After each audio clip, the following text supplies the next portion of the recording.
নমস্কার বন্ধুরা, আমি চুমকি আরও একবার আমার চ্যানেলে আপনাদের সকলকেই স্বাগত জানাই। এখানে হাতার পাটের সঙ্গে এই যে মেন পার্ট জোড়া হয়েছে, এখানে কাপড় দেখুন কিছুটা উঠে উঠে আছে। তো এই প্রবলেমটা সলভ করার জন্য আমি প্রথমে এখানে ওরেপ কাপড় এর ওপর থেকে 1/2 ইঞ্চি করে পুরোটা সেলাই করে নেব। এই ধরনের আরও নতুন নতুন টিপস পেতে চাইলে অবশ্যই আমার চ্যানেলটিকে সাবস্ক্রাইব করে নেবেন এবং অবশ্যই বেল বাটন অন করে রাখবেন। এখানে যে এক্সট্রা কাপড়টা আছে সেই কাপড়টার ওপর থেকেই কিন্তু আমি এখানে ওরেপ কাপড়টাকে জুড়ে নিচ্ছি।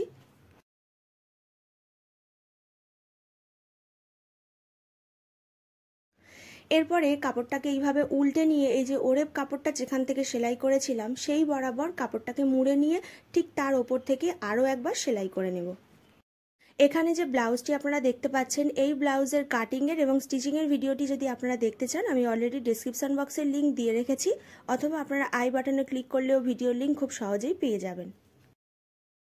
তো লাইলিন কাপড়টা এখান থেকে লাগিয়ে নেওয়ার পরে ফিনিশিংটা আরও সুন্দর এসেছে এবং আগে যে কাপড়গুলি দেখা যাচ্ছিল সেই কাপড়গুলি কিন্তু এখন আর দেখা যাচ্ছে না।